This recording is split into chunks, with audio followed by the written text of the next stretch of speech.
Tonight, we drift into a quieter world, a world where ancient forests whisper secrets, and every word is a gentle bridge to peace.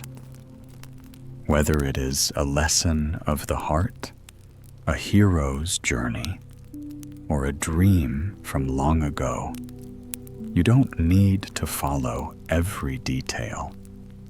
You don't need to hold on to any thought. Just listen. Let the rhythm of the tale wash over you. And as your body grows heavy, let the magic of these stories carry you away into a deep and effortless sleep.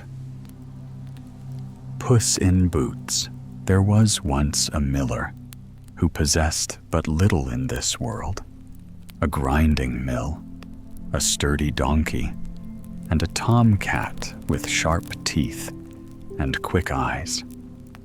He had also 3 sons, and while he lived, they toiled together.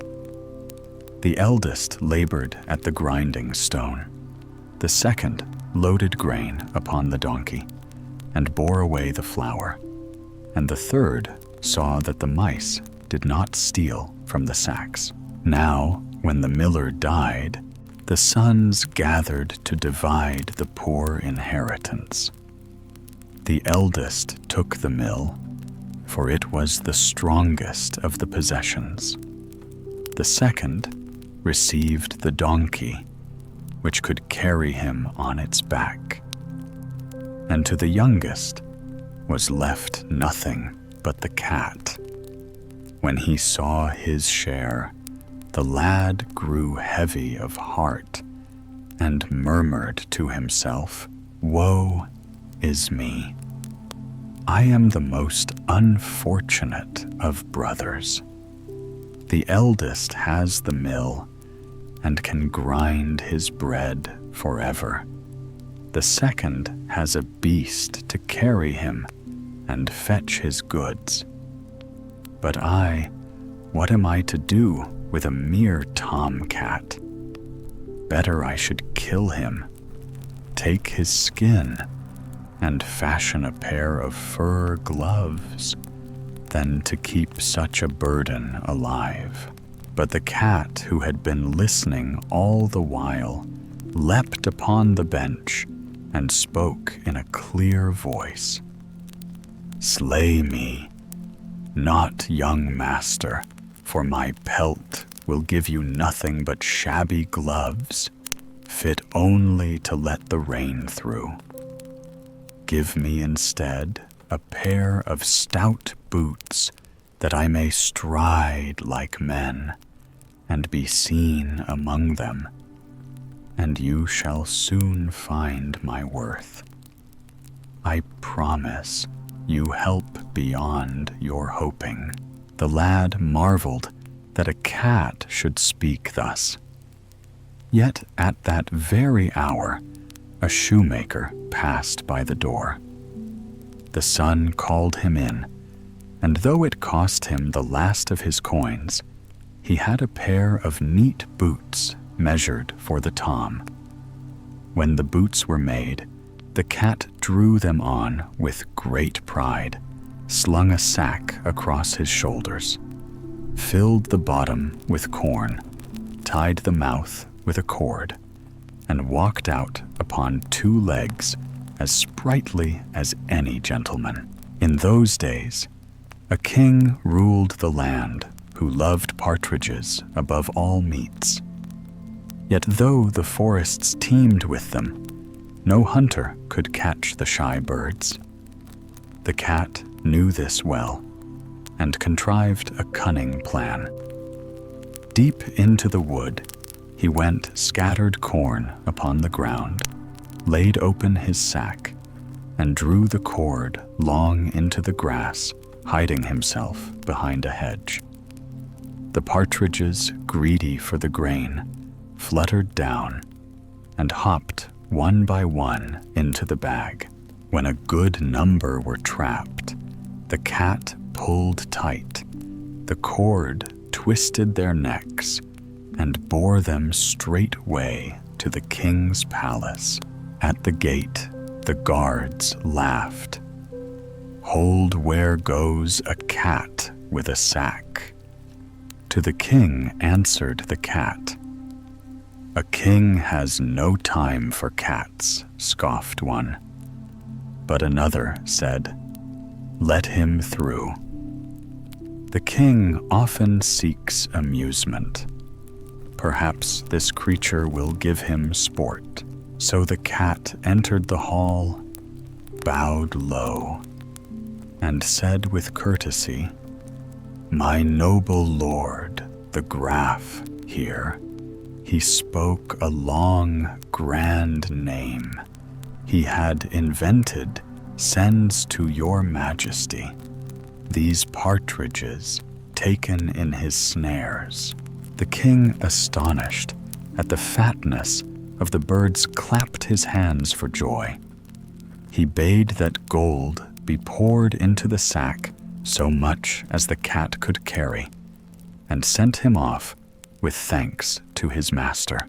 Meanwhile, the poor miller's son sat sorrowful at his window, thinking he had wasted his last coin on a pair of boots. But when the cat returned and spilled the glittering gold upon the floor, saying, "Here is payment for my boots," and greeting from the king, the youth could scarce believe his eyes. And the cat told him all that had passed, adding, "Be of good cheer. This is but the beginning. I have spoken of you as a noble Graf, and the king believes it. Tomorrow I shall hunt again, and we shall grow richer still." Thus it came to pass. Day after day, the booted cat brought treasures and partridges to the king, who grew so fond of him that he allowed him free passage in and out of the palace. Now, one day, as the cat warmed himself by the kitchen fire, he overheard the coachman mutter angrily, "A curse upon the king and the princess too. I had thought to drink and play cards at the inn, yet must I drive them idling by the lake." At once the cat sped home and said to his master, "If you would truly be a Graf and win wealth besides, go with me to the lake and bathe yourself there." The youth, though puzzled, obeyed. He stripped bare and leapt into the water. Then the cat seized his clothes and hid them in the reeds. Soon the royal carriage came rolling by, and the cat cried aloud, "Help! Help! Most gracious king!" My lord the Graf was bathing in the lake when a thief stole his garments. Now he cannot come forth, and if he lingers longer, he will perish of cold. The king, remembering the many gifts of partridges, ordered fine robes from his own wardrobe to be brought, and bade the Graf sit beside him in the carriage. The princess looked kindly upon him, for the young man was handsome, and her heart was not displeased. Meanwhile, the cat ran ahead. He came first to a great meadow where 100 haymakers worked. "Whose meadow is this?" he asked. "The magician's," said they. "Hear me," warned the cat. "The king will soon pass by." when he asks whose land this is, answer the Graff's. If you say otherwise, you shall all be struck dead.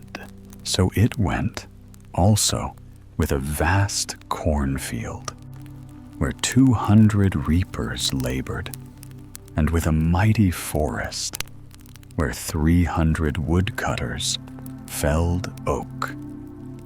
To each, the cat gave the same command, and the workers, frightened by his boots and bold words, did as he bade.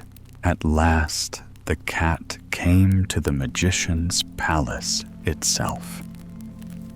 He strode inside and bowed.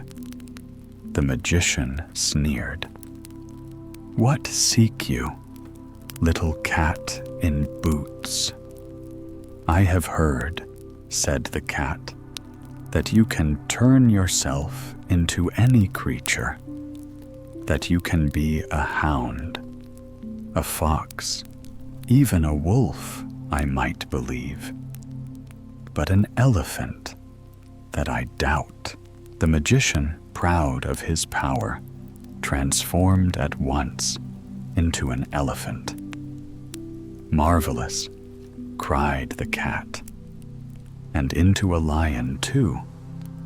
With a roar, the magician became a lion. The cat feigned terror. Unheard of. Yet the greatest wonder would be if you could change into something small, a creature no bigger than a mouse. Surely, that is beyond even you. The magician, eager to boast, shrank into a mouse and scampered across the floor. In an instant, the cat sprang, caught him, and swallowed him down. When the king's carriage rolled up to the palace, the cat stood proudly at the door. "Welcome, O king," he cried, "to the castle of my master, the noble Graff." The king marveled at the splendid halls, richer even than his own. The princess gave her hand to the youth, and before long, she was promised to him in marriage. In time, when the old king died, the miller's son became king in his stead. And as for the clever tomcat, he was raised to high honor and served as the first minister of the realm.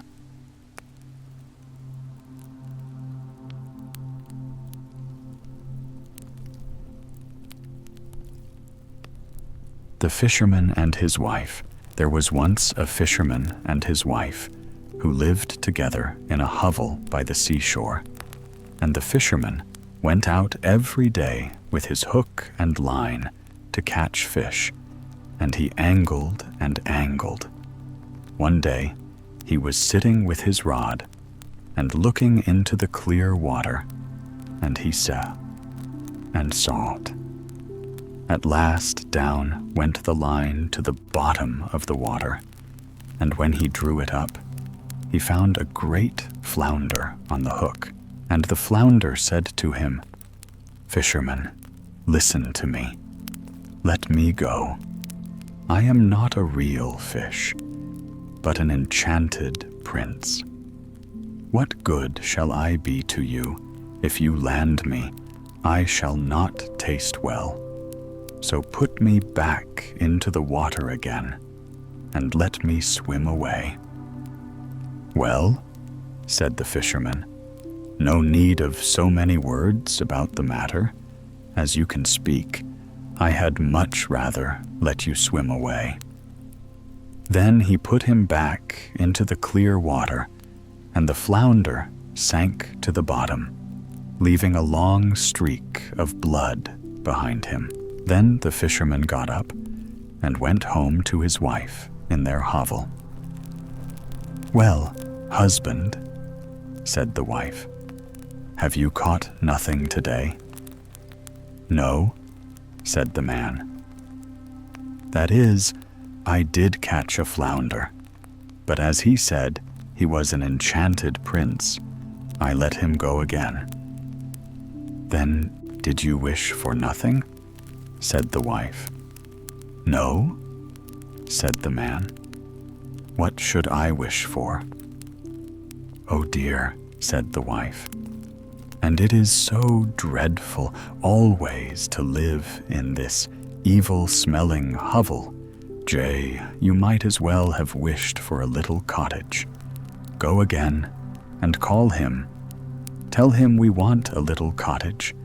I dare say he will give it us. Go and be quick." And when he went back, the sea was green and yellow, and not nearly so clear. So he stood and said, O man, if man you be or flounder, flounder in the sea.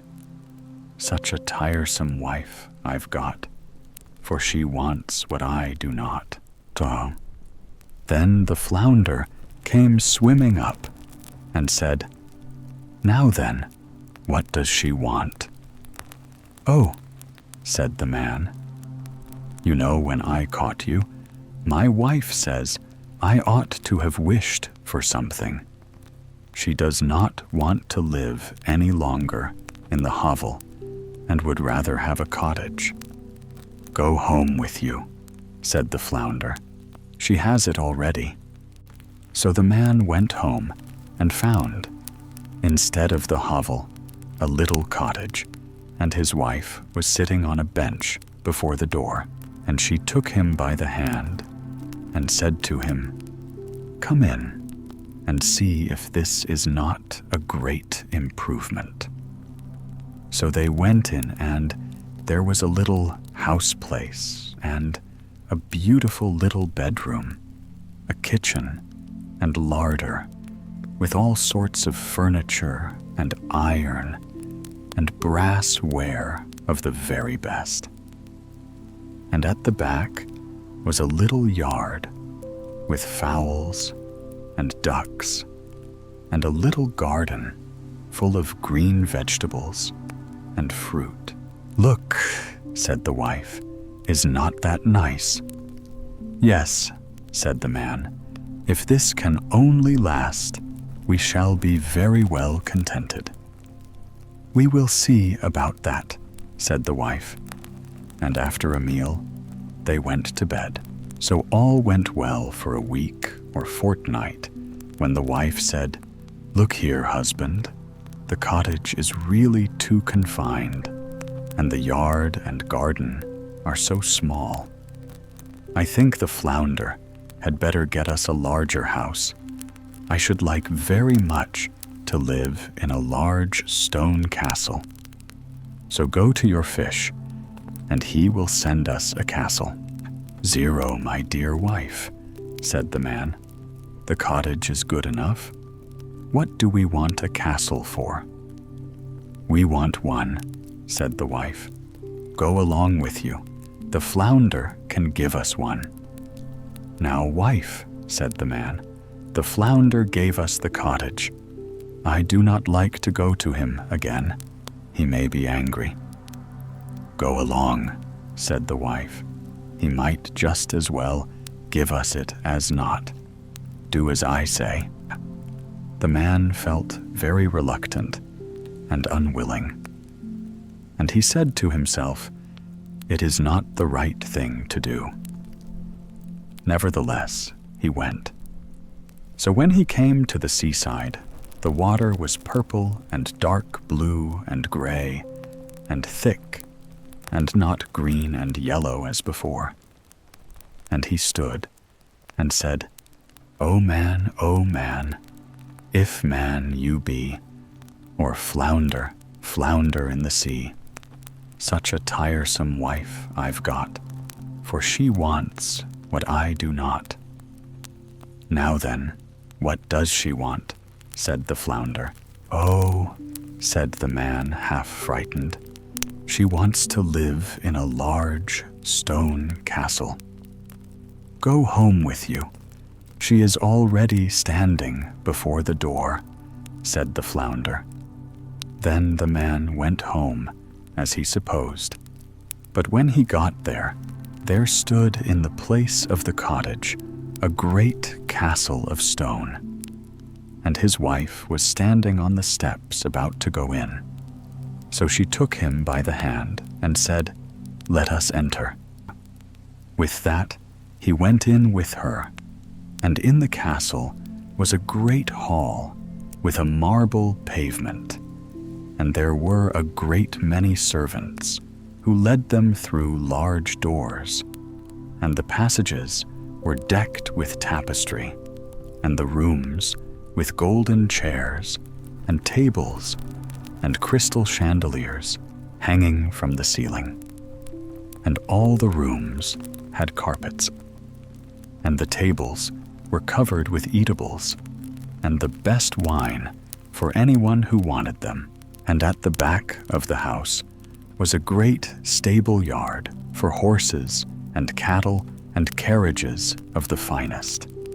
Besides, there was a splendid large garden with the most beautiful flowers and fine fruit trees, and a pleasance full 1/2 mile long, with deer and oxen and sheep and everything that heart could wish for. "There," said the wife, "is not this beautiful?" "Oh, yes," said the man. "If it will only last, we can live in this fine castle and be very well contented." "We will see about that," said the wife. "In the meanwhile, we will sleep upon it." With that, they went to bed. The next morning, the wife was awake first, just at the break of day, and she looked out and saw from her bed the beautiful country lying all round. The man took no notice of it, so she poked him in the side with her elbow and said, "Husband, get up and just look out of the window. Look, just think, if we could be king over all this country, just go to your fish and tell him we should like to be king." "Now, wife," said the man, "what should we be kings for? I don't want to be king." "Well," said the wife, "if you don't want to be king, we'll be king." "Now, wife," said the man, "what do you want to be king for?" I could not ask him such a thing. "Why not?" said the wife. "You must go directly, all the same. I must be king." So the man went very much put out that his wife should want to be king. It is not the right thing to do. Not at all the right thing, thought the man. He did not at all want to go, and yet he went all the same. And when he came to the sea, the water was quite dark gray, and rushed far inland, and had an ill smell. And he stood and said, oh man, if man you be, or flounder in the sea, such a tiresome wife I've got, for she wants what I do not." "Now then, what does she want?" said the fish. "Oh dear," said the man, "she wants to be king." "Go home with you. She is so already," said the fish. So the man went back, and as he came to the palace, he saw it was very much larger, and had great towers and splendid gateways. The herald stood before the door, and a number of soldiers with kettle drums and trumpets. And when he came inside, everything was of marble and gold, and there were many curtains with great golden tassels. Then he went through the doors of the saloon to where the great throne room was, and there was his wife sitting upon a throne of gold and diamonds, and she had a great golden crown on, and the scepter in her hand was of pure gold and jewels, and on each side stood 6 pages in a row, each one a head shorter than the other. So the man went up to her and said, "Well, wife, so now you are king." "Yes," said the wife, "now I am king." So then he stood and looked at her, and when he had gazed at her for some time, he said, "Well, wife, this is fine for you to be king. Now, there is nothing more to wish for." "Oh, husband," said the wife, seeming quite restless, "I am tired of this already. Go to your fish and tell him that now I am king, I must be emperor." "Now, wife," said the man, "what do you want to be emperor for?" "Husband," said she, "go and tell the fish I want to be emperor." "Oh dear," and said the man, "he could not do it. I cannot ask him such a thing. There is but one emperor at a time. The fish can't possibly make anyone emperor. Indeed, he can't." "Now look here," said the wife, "I am king, and you are only my husband, so will you go at once? Go along, for if he was able to make me king, he is able to make me emperor. And I will and must be emperor. So go along, son." So he was obliged to go. And as he went, he felt very uncomfortable about it. And he thought to himself, "It is not at all the right thing to do. To want to be emperor is really going too far. The flounder will soon be beginning to get tired of this." With that he came to the sea, and the water was quite black and thick, and the foam flew, and the wind blew, and the man was terrified. But he stood and said, oh man, if man you be, or flounder, flounder in the sea, such a tiresome wife I've got, for she wants what I do not." "What is it now?" said the fish. "Oh dear," said the man, "my wife wants to be emperor." "Go home with you," said the fish. "She is emperor already." So the man went home and found the castle adorned with polished marble and alabaster figures and golden gates. The troops were being marshaled before the door, and they were blowing trumpets and beating drums and cymbals. And when he entered, he saw barons and earls and dukes waiting about like servants, and the doors were of bright gold. And he saw his wife sitting upon a throne made of one entire piece of gold, and it was about 2 miles high. And she had a great golden crown, on which was about 3 yards high, set with brilliants and carbuncles. And in one hand she held the scepter, and in the other the globe. And on both sides of her stood pages in 2 rows, all arranged according to their size, from the most enormous giant of 2 miles high to the tiniest dwarf of the size of my little finger. And before her stood earls and dukes in crowds. So the man went up to her and said, "Well, wife, so now you are emperor." "Yes," said she, "now I am emperor." Then he went and sat down and had a good look at her, and then he said, "Well, now, wife, there is nothing left to be. Now you are emperor." "What are you talking about, husband?" said she.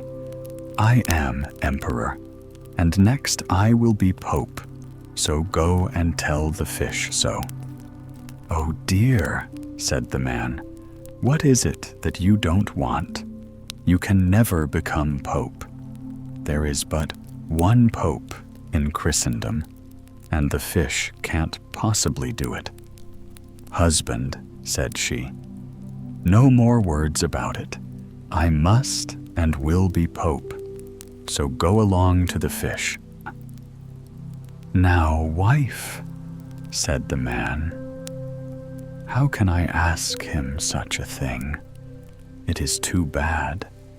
It is asking a little too much. And besides, he could not do it." "What rubbish," said the wife. "If he could make me emperor, he can make me pope. Go along and ask him.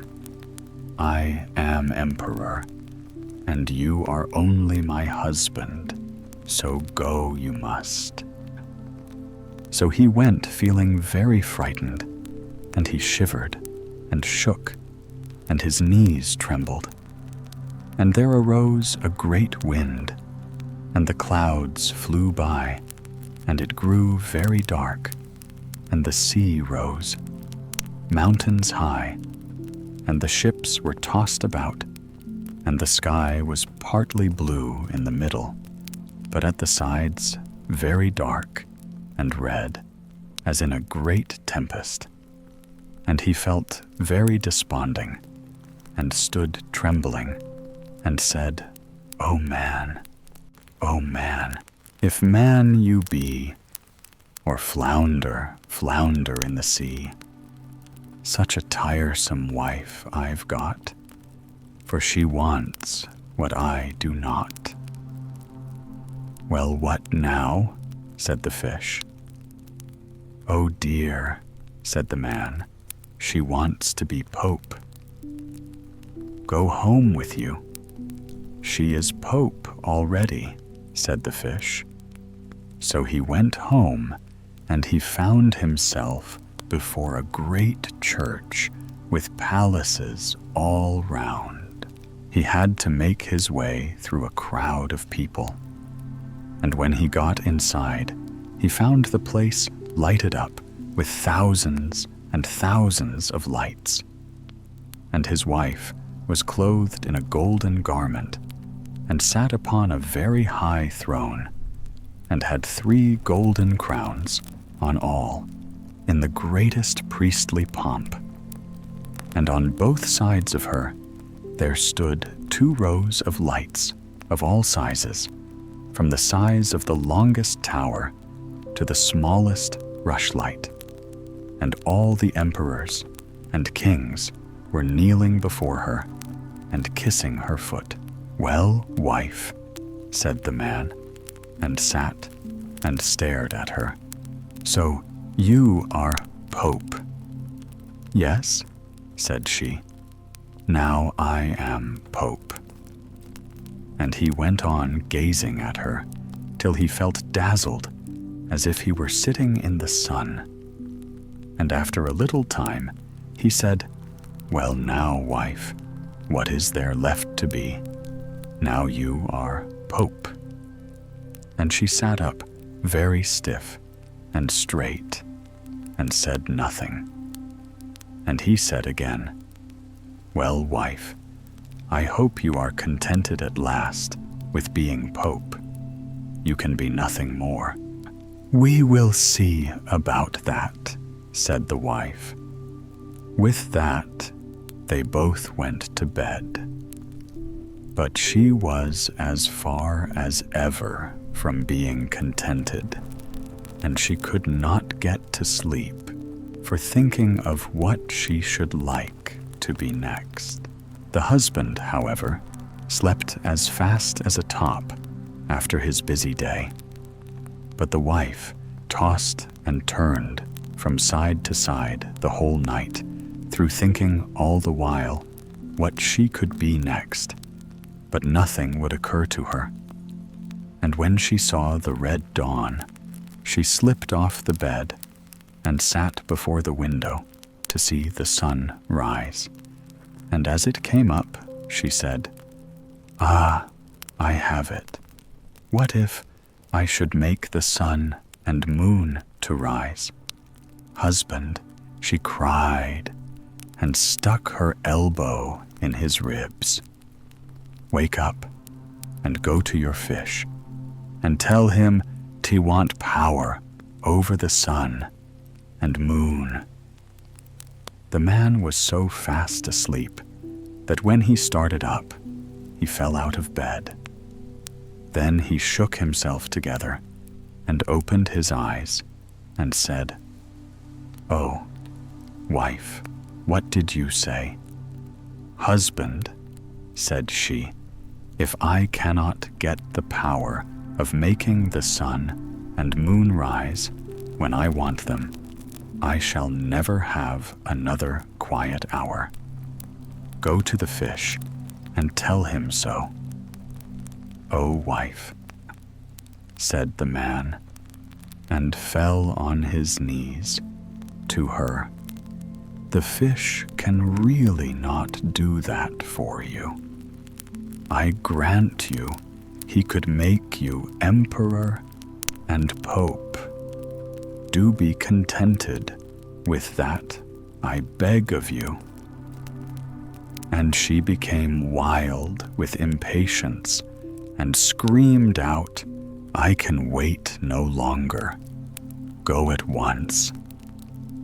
And so off he went, as well as he could, for fright, and a dreadful storm arose, so that he could hardly keep his feet.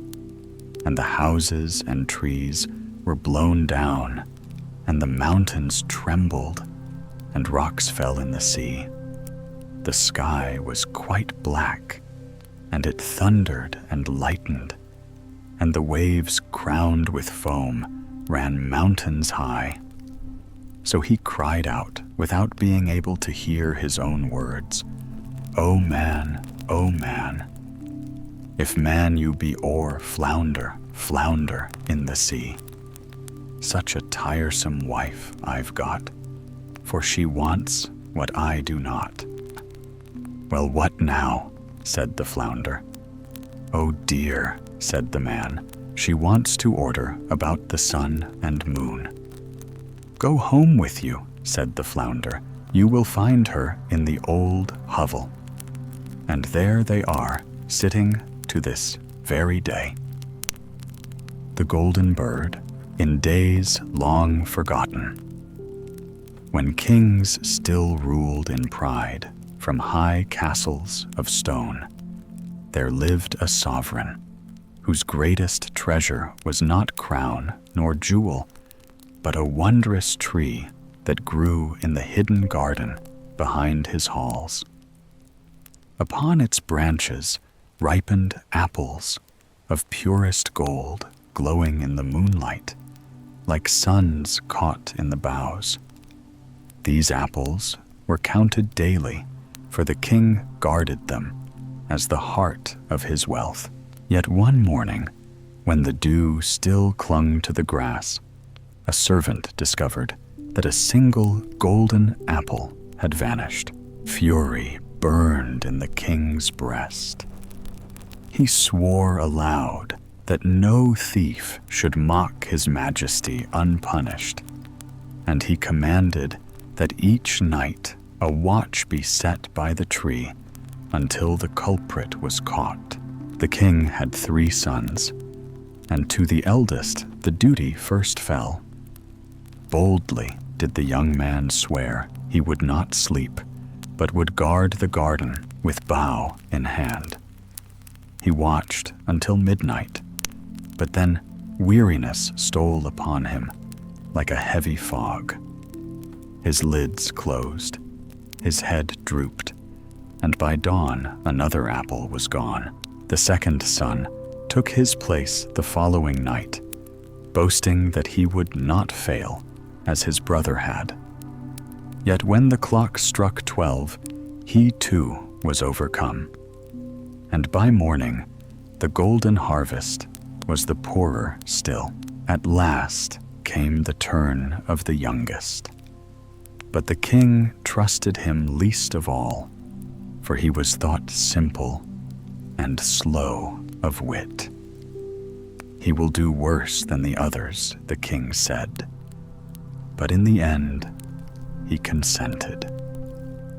So the lad laid himself under the tree, resolved with a stout heart that sleep should not conquer him. When the hour of midnight struck, the garden grew suddenly bright with moonlight, and through the still air came a rushing sound. Down from the heavens flew a bird whose feathers shone like molten gold. It perched upon the tree and bent its beak to seize a glowing apple. The young prince, quick as a flash, loosed an arrow. The shaft struck true, yet only a feather fell. The bird escaped, leaving the branch lighter by one fruit.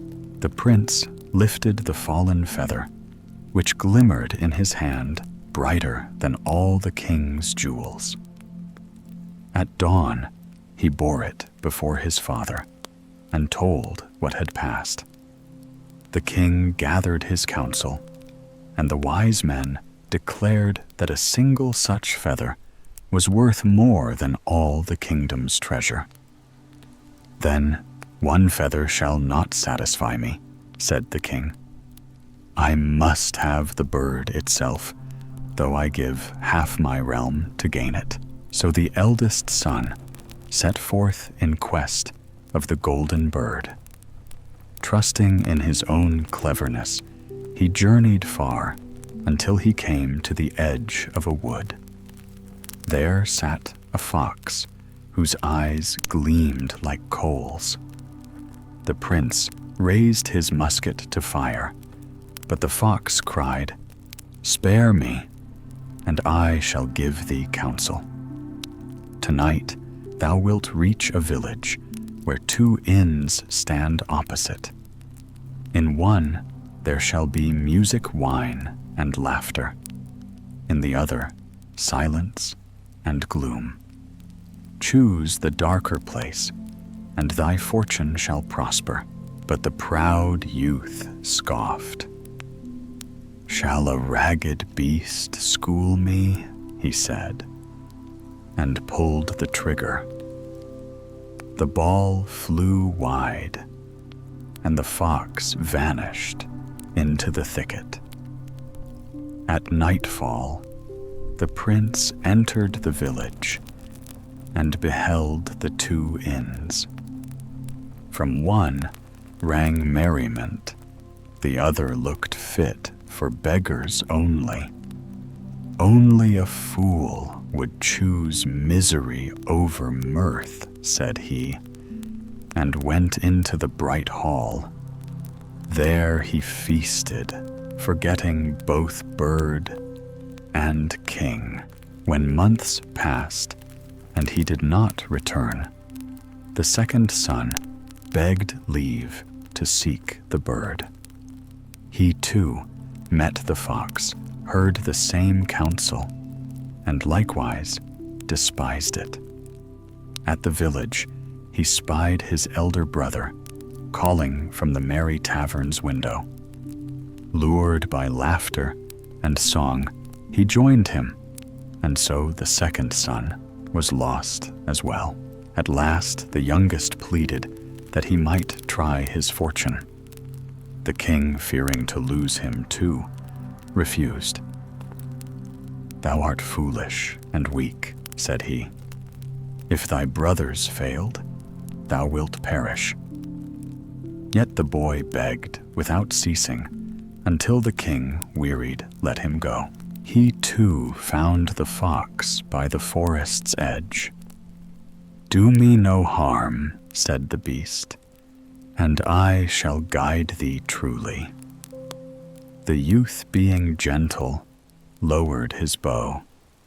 "Fear nothing, little fox. I shall not hurt thee." "Good," said the fox, "for thou shalt not repent it. Mount upon my tail, and I will bear thee swifter than horse or stag." So the prince clung fast, and the fox sped over hill and stone, the wind whistling past his ears. At the village, he obeyed the fox's word, entered the shabby inn, and passed a night in peace. In the morning, the fox awaited him. "Now mark me well. Before thee lies a castle where the golden bird is kept. Around it sleep soldiers in deep enchantment. Pass among them boldly. They will not stir. Within thou shalt find the bird in a wooden cage, and beside it a cage of gold. Touch not the gilded one, else misfortune will befall." Once more the fox offered his tail, and once more they flew like storm winds until they reached the castle. All was as foretold. Soldiers snored upon the ground, and within the hall hung the golden bird in its rude cage, the 3 stolen apples beside it. But the prince, pitying the noble creature in its mean prison, thought shame that so fair a bird should not rest in gold. He placed it in the splendid cage, whereupon the bird cried out piercingly. The soldiers awoke, and the prince was taken and cast into a dungeon. At dawn he was judged and condemned. Yet the king spared him. On one condition: he must bring the golden horse swifter than the wind itself. If he succeeded, both horse and bird should be his. So the youth went forth sorrowing. But once again the fox appeared. "See now," said he, "all this ill came because thou wouldst not heed my word. Yet I pity thee still. The horse thou seekest stands in a stable, guarded by sleeping grooms. Lead him out with the plain saddle of wood and leather. Beware the golden one that hangs beside, else thou art lost." Everything befell as the fox foretold yet again. Folly tempted the prince. "How can I set a base saddle on so glorious a beast?" thought he, and he laid hand on the golden one. Instantly the horse neighed loud. The grooms awoke, and the prince was again seized and condemned. Yet the king spared him once more, on condition that he bring the princess of the golden castle. With heavy heart he set out. Again the fox guided him. At night the princess goes to bathe. Kiss her as she enters, and she will follow. But suffer her not to bid farewell to her parents, or all is lost. All came to pass as foretold. The princess wept and begged leave to speak to her father. The prince, overcome by her tears, relented. At once the castle awoke. He was taken, and a third time condemned. This time, the king demanded that he level a mountain within 8 days. On the 7th night, the fox returned.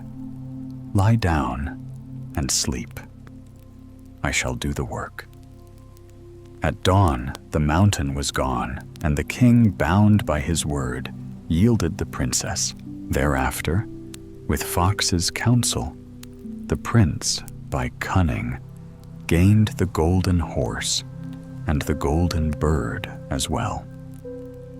Yet when he asked what reward the fox desired, the beast said, "When next we meet in the wood, strike off my head and feet, else I shall know no rest."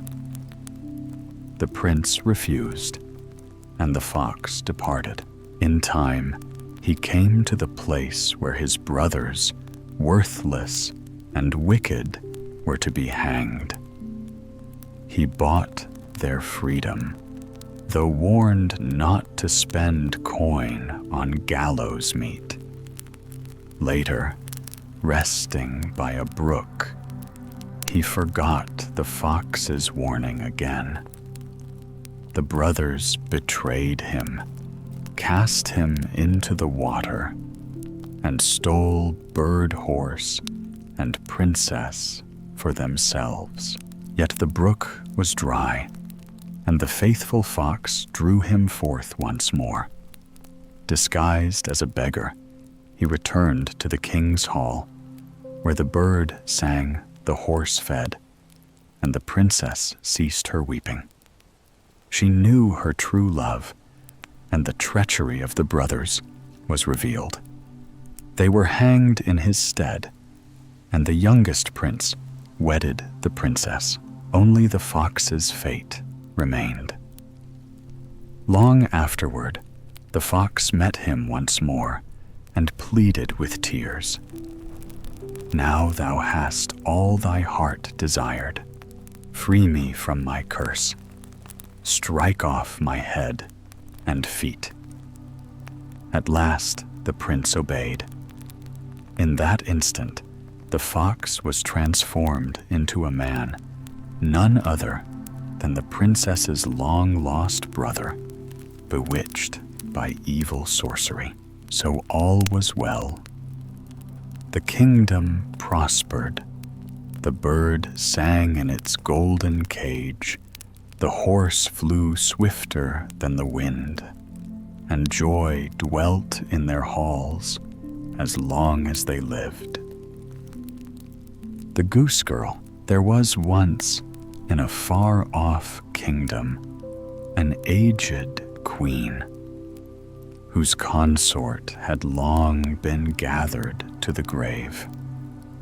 Many winters had she lived in widowhood, yet in her heart burned a steadfast love for her only daughter, a princess of such grace and beauty that even strangers marveled at her. This maiden had long been promised in marriage to the son of a distant king, and when the season appointed for the wedding came nigh, the old queen knew that she must send her beloved child into a foreign land, never again to dwell beneath her mother's roof. The queen, being wise and full of care, gathered together a dowry worthy of a princess. Chests of shining garments, woven with gold vessels of silver, chased with flowers, cups adorned with jewels, and ornaments rich beyond telling. For she thought, if I cannot keep her near, at least let her go forth in honor, clothed, as becomes her station, to guard and serve her on the road. The queen gave into her hand a waiting woman of good seeming, Yet this gentlewoman's heart was proud and false. 2 horses were made ready, one for the maiden, one for her servant. The princess's steed was Falada, a creature of rare wisdom, for by strange gift of nature he could speak with human tongue. When the hour of parting struck, the queen called her daughter alone into her chamber. There she took a little knife, pricked her finger, till 3 drops of blood fell and caught them on a white linen cloth. This she pressed into the maiden's hand, saying, "Keep these well, my child, for they shall stand thee in need when sorrow overtakes thee." Then with tears and embraces they parted, and the princess, tucking the cloth within her bosom, mounted Falada and rode away.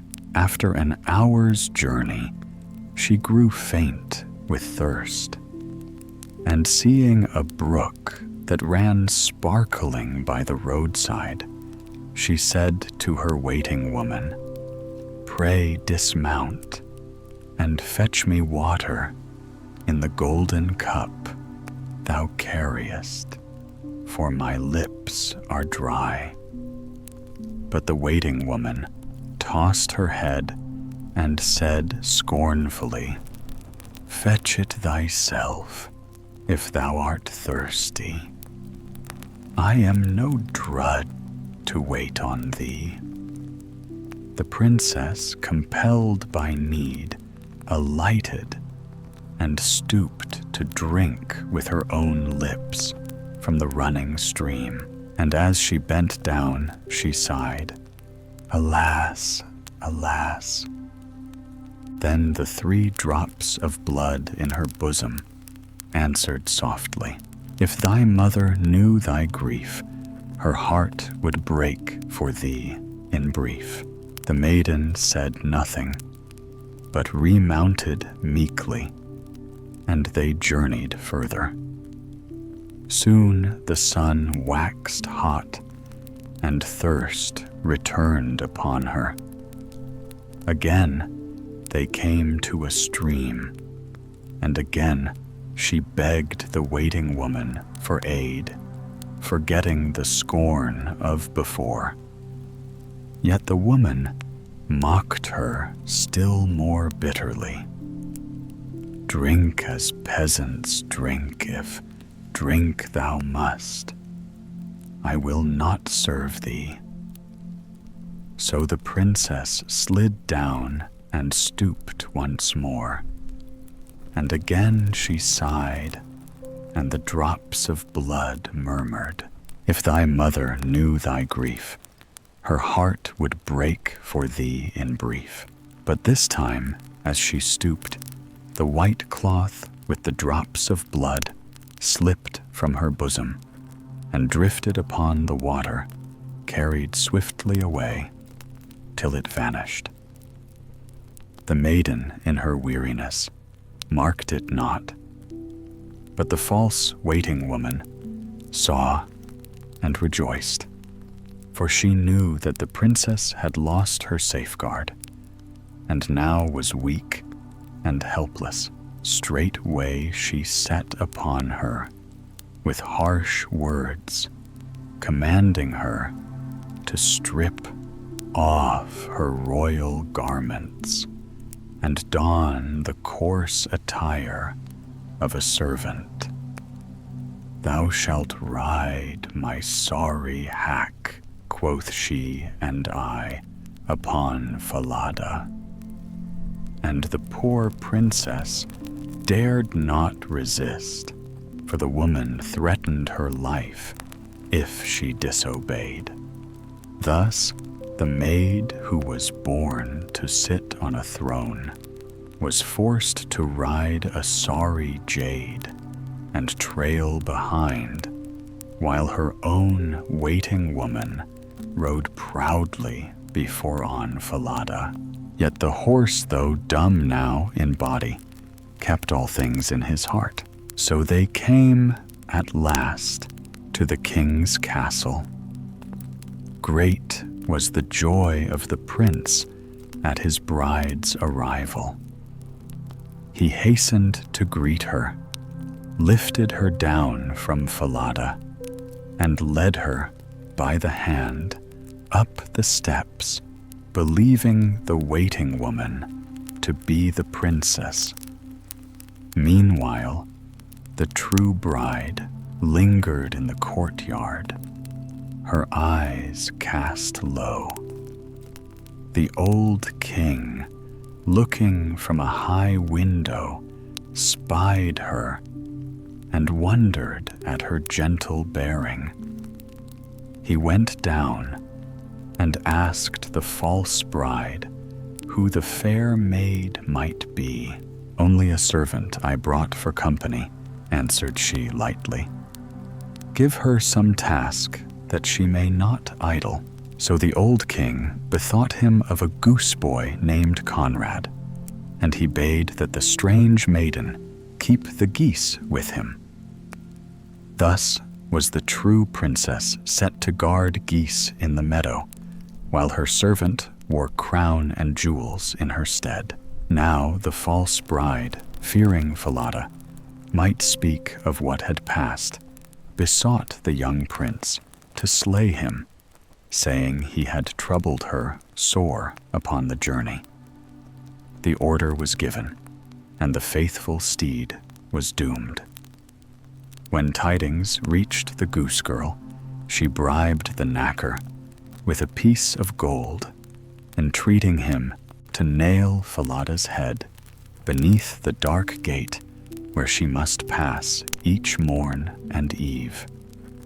This the man did, and thenceforth the maiden, leading her geese through the gate, would cry, "O Falada hanging there."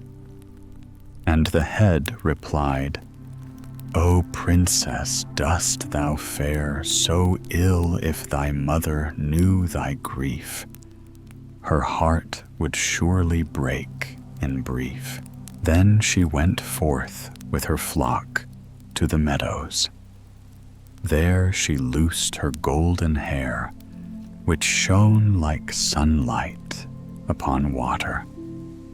Conrad, her companion, longed to pluck a few strands, but she called upon the wind, "O wind, blow Conrad's hat away, and chase it far o'er field and clay, while I my golden hair unbind, and braid it up in seemly kind."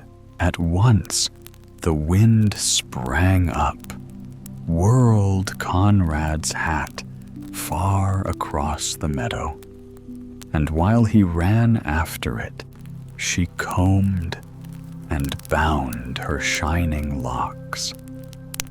Thus it happened day by day, till Conrad, angered, went to the old king and complained that he could herd geese no longer with the strange maid.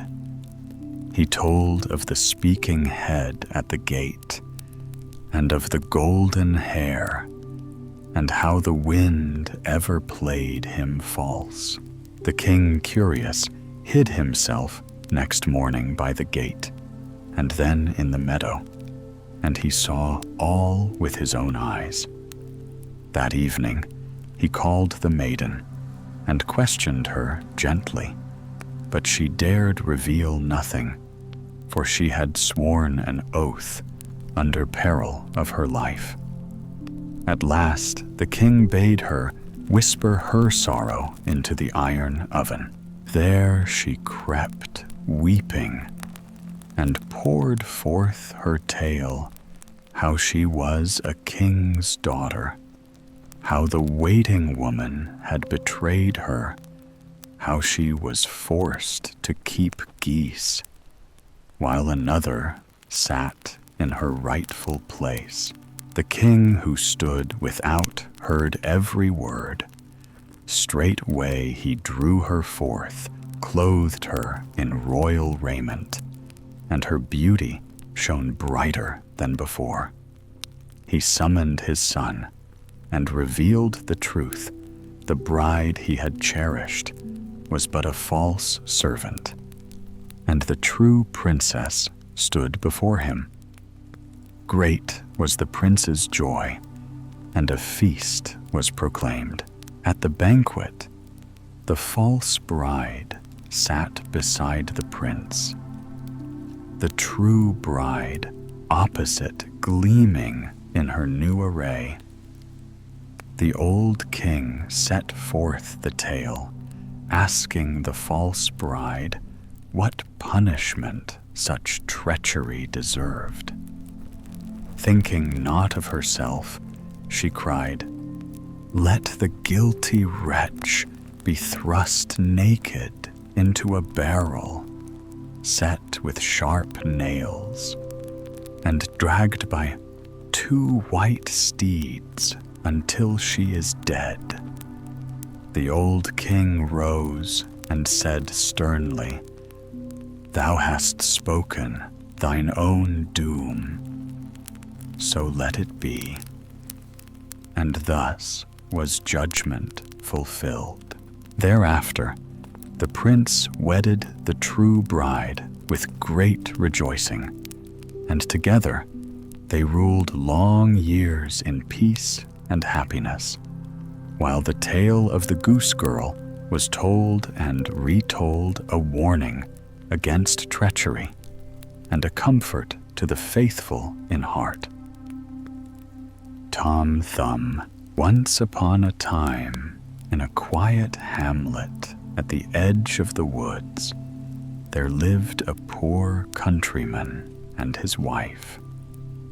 Each evening, when the day's toil was done, the man would sit by the chimney corner, stirring the fire until the sparks leapt, while his wife sat faithfully at her spinning wheel. Though they had enough bread to eat and a roof over their heads, sorrow weighed heavily on them, for they had no child. The man often sighed, saying, "How dull our house is. Everywhere else, children laugh and quarrel and sing. Yet in our cottage, there is only silence, broken by the crackle of firewood and the hum of the wheel." And the woman would reply, "If heaven would only grant us one child, no bigger than my thumb, I should be the happiest of mothers. He might be small, but he would be ours, our heart's delight." And so it came to pass that in time the woman bore a child who was perfect in every limb, but no larger than a thumb. The parents marveled, exclaiming, "He is exactly as we wished, and we will love him dearly." They named him Tom Thumb, and though they gave him good nourishment, he never grew taller, but remained the same tiny size, quick-witted, prudent, and clever, so that everything he attempted came to good. One day, his father prepared to fetch wood from the forest and muttered, "If only someone could bring the cart after me." Father cried, "Tom Thumb, I can bring the cart to you. Never fear." The father laughed. "How shall you manage that, my son?" You are far too small to hold the reins." "That matters little," said Tom. "Place me in the horse's ear, and I shall call to him which way to go." The father consented, and Tom was settled in the horse's ear. Off they went, the little fellow, calling "Gee up, gee woe" in his piping voice, and the horse obeyed, as though guided by a true master. Now as they turned a corner, two strangers saw the wagon moving, yet no driver was to be seen. "Strange," said one, "let us follow and discover this marvel." They followed to where the father was chopping wood. "Here I am, Father," cried Tom, peeping out, and the man lifted him down. The strangers stared in wonder and whispered together, "Such a wonder would make us rich if we showed him in the town. Let us buy him." They offered the father gold, but he refused, saying, "He is the apple of my eye, and not for all the wealth in the world would I sell him." Yet Tom clambered up his father's coat and whispered, "Let me go, Father. I shall return again."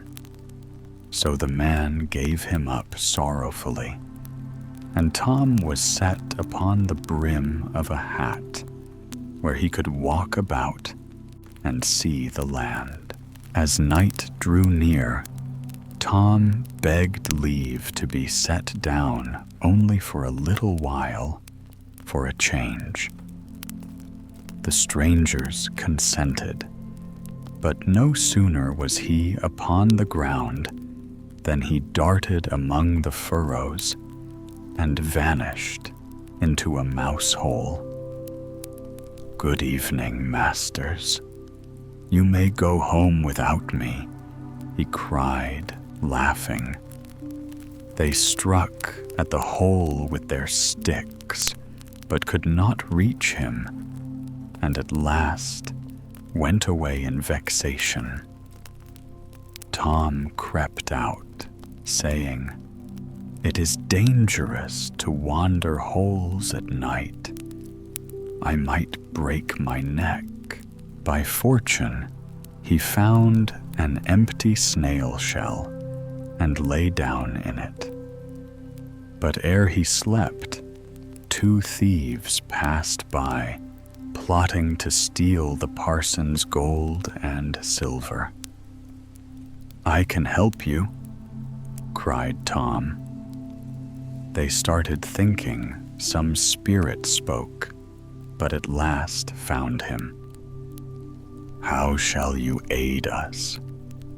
"Little sprite," easily said Tom. "I can creep between the iron bars and hand out what you desire." So they brought him to the parsonage, but Tom shouted, "Will you have all that is here?" so loud that the cook in the next room awoke. The thieves, frightened, ran off, but crept back again. They whispered for him to be silent, but he cried louder, "What will you have? Will you have all that is here?" The maid leapt from bed, fetched a light, and the thieves fled. Tom slipped into the barn and buried himself in hay. At dawn, the maid came to feed the cows.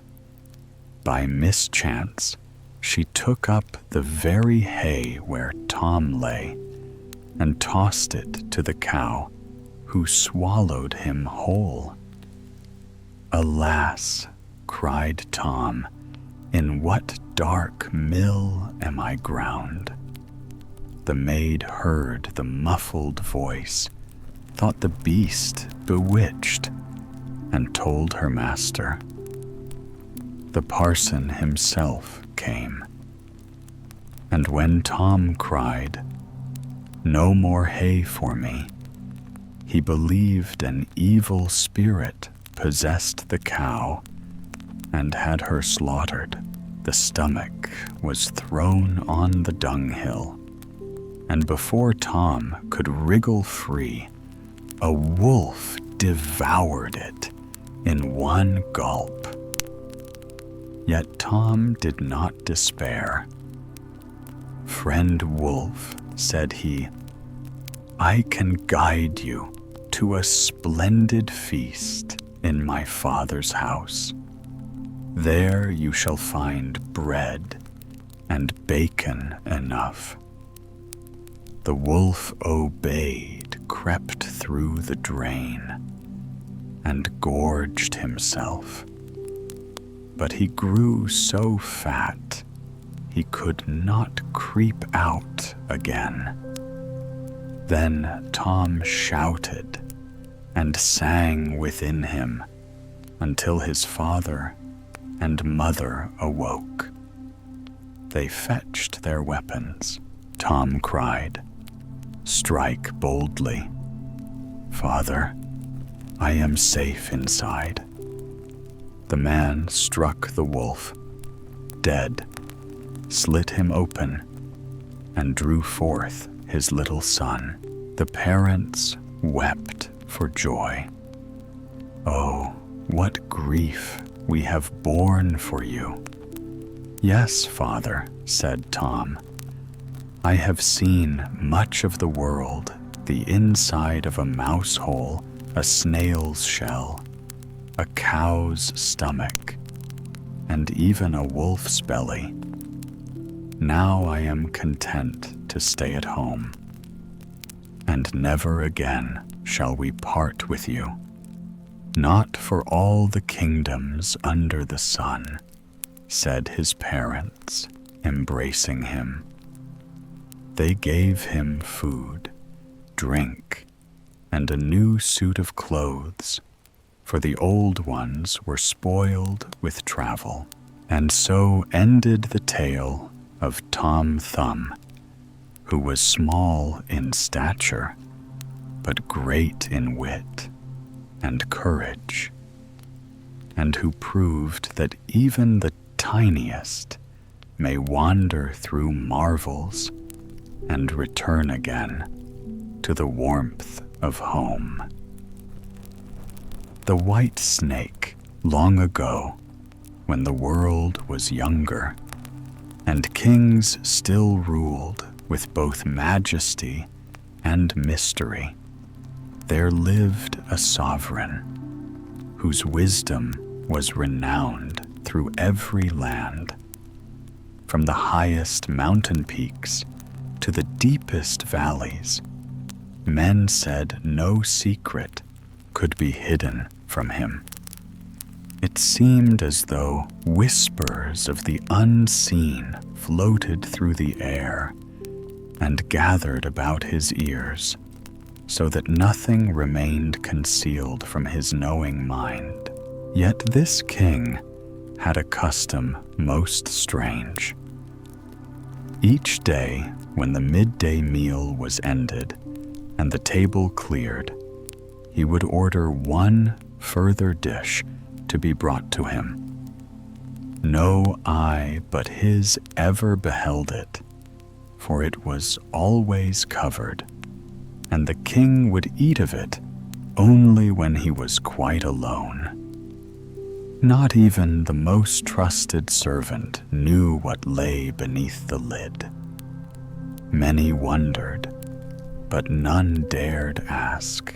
This secret lasted many years, until one day Curiosity seized the faithful servant who bore the mysterious dish. As he carried it away, the thought grew too heavy for him. What if the fate of kingdoms lies within? What forbidden food is hidden here? At last, he stole into his chamber, locked the door tight, and with trembling hands lifted the cover.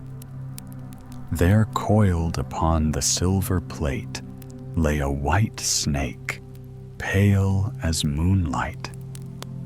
The sight filled him with dread, yet also with temptation. One taste only he whispered to learn what power such a dish may hold. He cut a small piece and laid it upon his tongue. Instantly, his ears opened to sounds never heard before. From beyond the window came a chorus of voices, sharp and quick.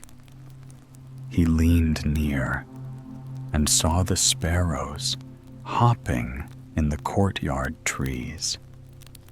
To his wonder, he understood every word they chattered, of seeds of winds and of secrets seen in field and forest.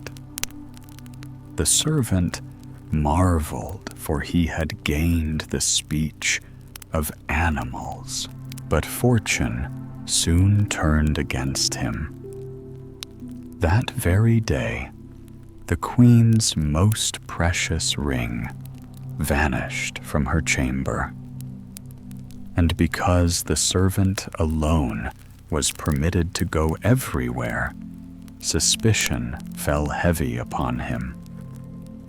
The king's face grew stern, and he declared, "By dawn, you shall name the thief, else your own life shall pay the price." The poor man pleaded innocence, but the king's wrath gave no heed. In sorrow, he wandered the palace court, pondering what to do. By the brook, he saw some ducks smoothing their feathers and talking together. "How fine the worms we found this morning," quacked one.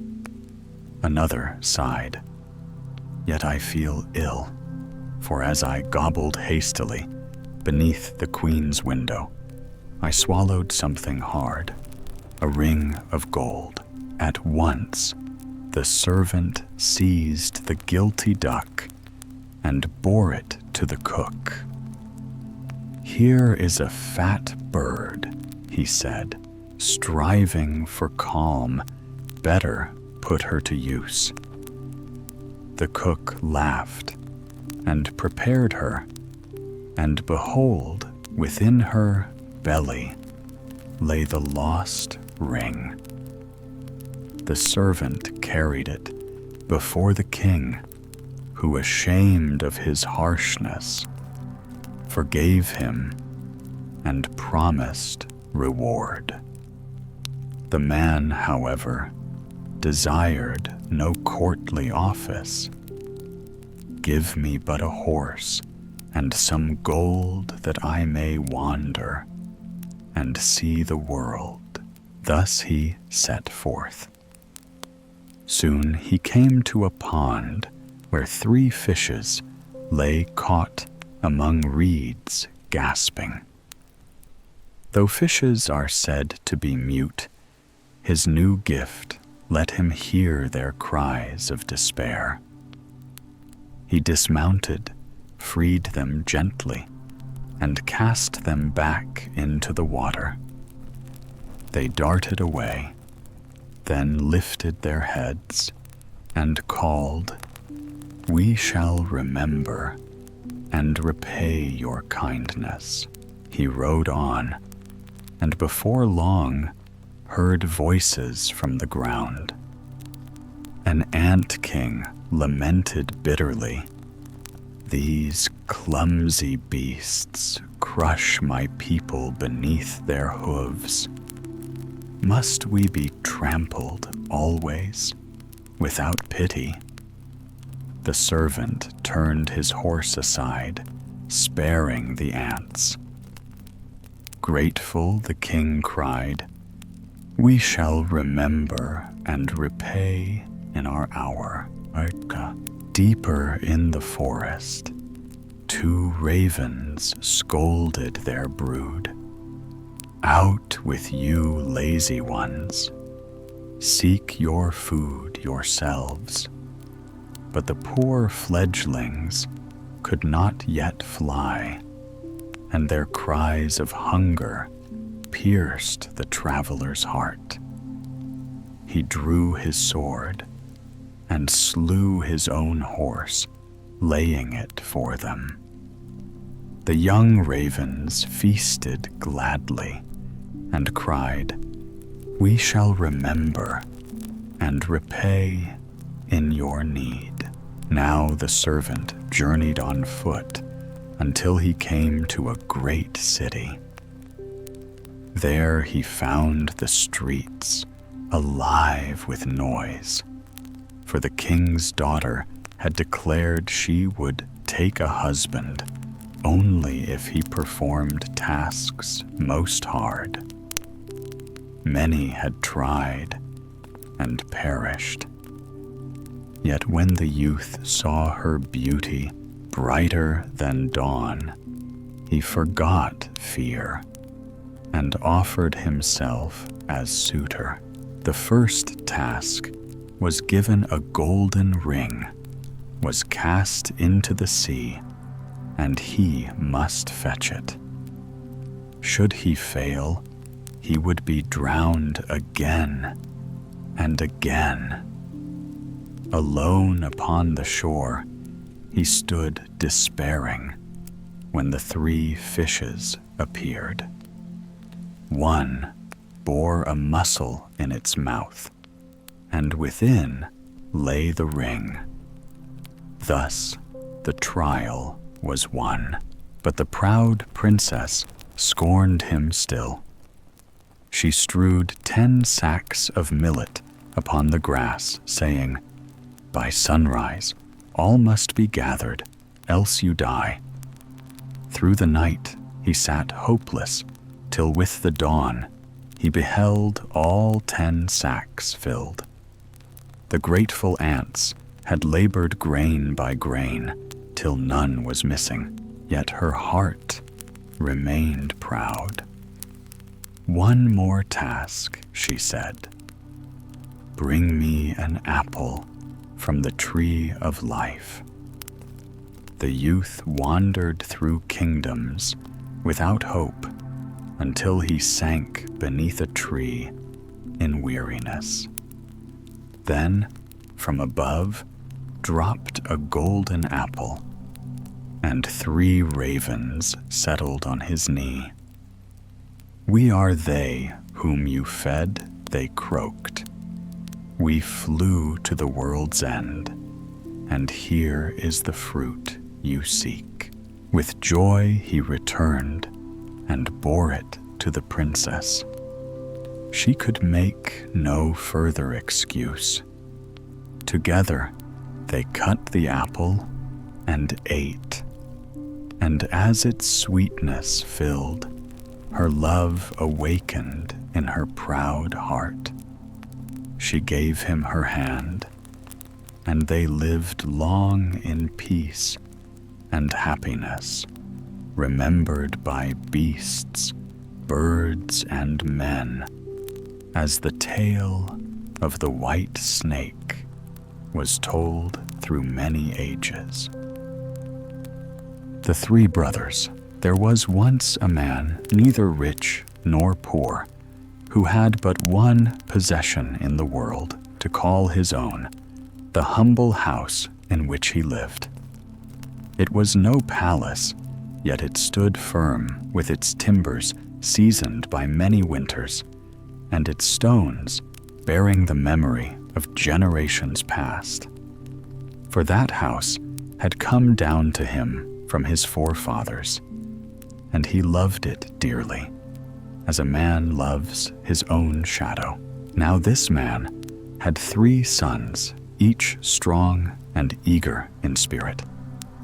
And each son, when he thought upon the day when his father should pass away, desired the house for himself. Yet the father's heart was troubled, for he loved them all alike, and could not choose between them. To sell the house and divide the price he could not bring himself, for that seemed to him a betrayal of the honor of his ancestors. Long he pondered the matter, until at last a plan entered his head. "Listen, my sons," said he, calling them before him one evening when the hearth fire glowed.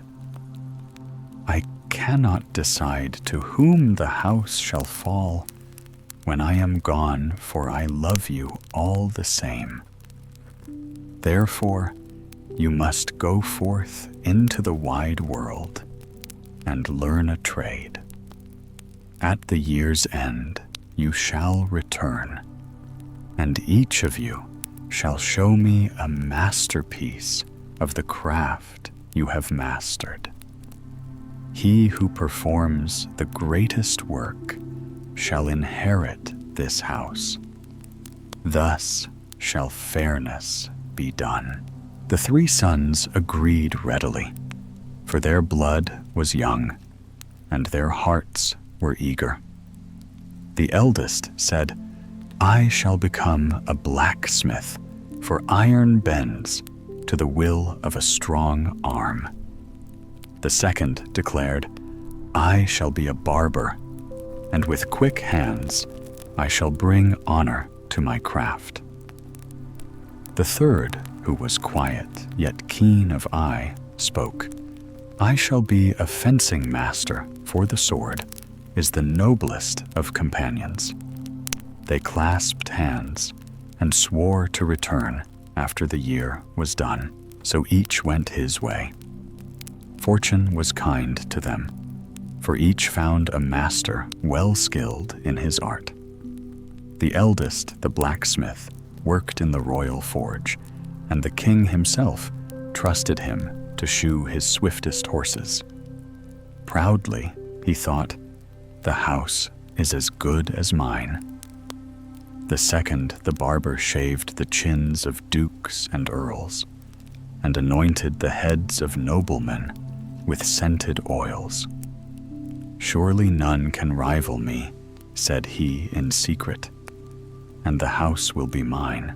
But the youngest, the fencing master, endured many a bruise and blow. He bit his lip and bore it, saying to himself, "If you shrink from pain, you shall never master the sword. The house will go to him who dares." At length, the appointed time came round, and the 3 brothers returned home to their father. They greeted one another with joy, yet soon fell to pondering how best to prove their skill. They sat together in the field before the house, when lo, across the meadow, a hare darted like an arrow. "Now shall you see what I can do," cried the barber. He snatched up his basin, filled it with lather, and as the hare ran, he soaped and shaved its whiskers so cleanly that not a scratch was left, nor a hair out of place. The hare bounded on unhurt, but smooth as a child's cheek. The father marveled and said, "Truly, that is a wondrous feat. Your brothers must labor mightily to equal it." No sooner had he spoken than a nobleman came riding past in his coach, the horses thundering at full gallop. Now Father Mark, my skill, called the eldest. He sprang forward, and as one horse pounded along, he drew off all 4 shoes, forged new ones, in the heat of his own hammer's sparks, and nailed them on again, without the beast losing so much as a step. The father clapped his hands and cried, "A rare craftsman indeed. Your deed equals your brother's, and I know not to which I should give the house." Then the youngest rose. "Now it is my turn, father." The clouds were gathering, and soon rain began to fall. He drew his sword and whirled it in flashing circles above his head. The drops struck the blade, but not one touched his skin. Harder the rain fell, till the sky poured as from a great cistern. Yet he spun his weapon swifter and swifter, till he sat beneath his steel roof, as dry as if beneath the house itself. When the storm passed, he stood untouched, not even his shoes wet. The father was astonished and said, "This surpasses all. Yours is the true masterpiece. The house shall be yours." The brothers nodded, for such had been the bargain. Yet they bore no envy, for they loved one another dearly. "Let us not part," said they, "but dwell together in the house of our fathers." And so it was. Each pursued his craft, and because they were clever and faithful, they earned much silver and gold. They shared all things in brotherly love, ate at one table, and dwelt in harmony until they grew gray and bent. But time is stronger than all crafts. At last, one brother fell sick and died, and the others mourned so deeply that grief soon brought them also to their beds.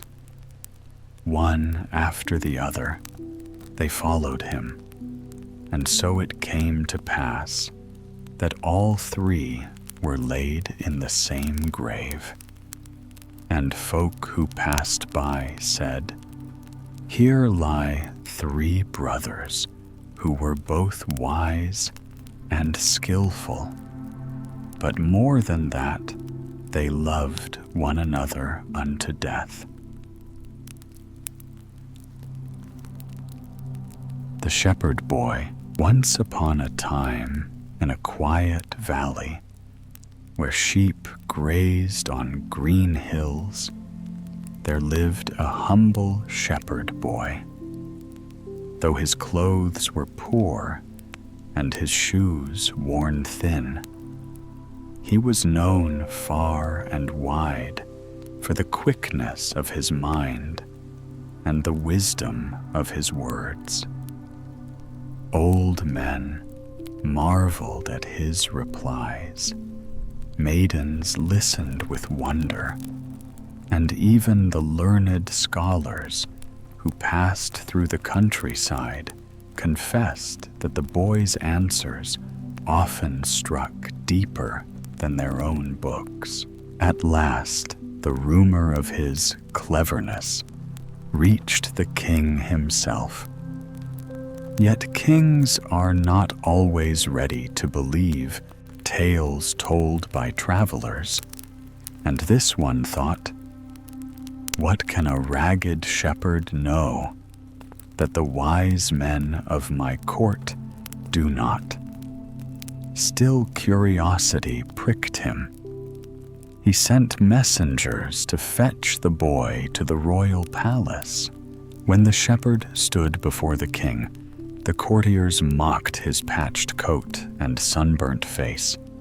But the king silenced them and said, "If you can answer 3 questions that I shall put to you, I will take you as my own child. You will dwell with me in my palace, robed in silk, and feed at my table. But if you cannot, you will return to your sheep, and men will no longer speak of your wisdom." The boy bowed and said, "Ask, O king." A true answer fears no test. Then the king spoke. "The first question is this: how many drops of water lie in the ocean?" The courtiers smiled, certain the boy would falter. But the shepherd answered calmly, "Mighty king, if you command that every river and stream be dammed, so that not a single drop of water flows into the sea, until I have finished my counting, then I shall tell you how many drops there are. Until then, who can reckon what is ever being added?" The king raised his eyebrows, for the answer was sharp, and none could deny it. He said, "The second question is harder still. Tell me how many stars are scattered in the heavens above." The shepherd asked for a sheet of white parchment. When it was brought, he pricked it with his pen so many times, making countless tiny dots, that the eyes of those who looked upon it grew weary and dazzled. The paper seemed covered with dust too fine to number. "Behold," said the boy, "as many stars are in the sky as there are points upon this page. Count them, and you shall know their number." But no one in the court could count them. Their vision blurred and their heads swam with the attempt. Murmurs of astonishment filled the hall. The king leaned forward and said, "You have escaped twice, shepherd. But here is the third and last question. Tell me, how many seconds are there in eternity?" Then the boy's face grew solemn, and he spoke slowly, as if telling a tale. "In Lower Pomerania, there stands the Diamond Mountain. It is 2.5 miles in height, 2.5 miles in breadth, and 2.5 miles in depth. Once every 100 years, a little bird flies to that mountain to sharpen its beak upon the diamond. When the whole mountain has at last been worn away to nothing by the touch of that small bird, then the very first second of eternity will have passed." The hall fell silent. Not a voice dared to laugh, for the weight of the answer pressed upon their hearts like the endless stretch of time itself. The king rose from his throne, descended the steps, and laid his hand upon the shepherd boy's shoulder. "You have answered like a wise man," he said. "Henceforth you shall dwell with me, not as a servant, but as my own child. For wisdom is greater than gold, and truth more enduring than thrones." And so the shepherd boy, who once tended sheep among the lonely hills, came to live in the royal palace, honored and beloved, and his fame as a child of wisdom was carried to every land.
Thank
you.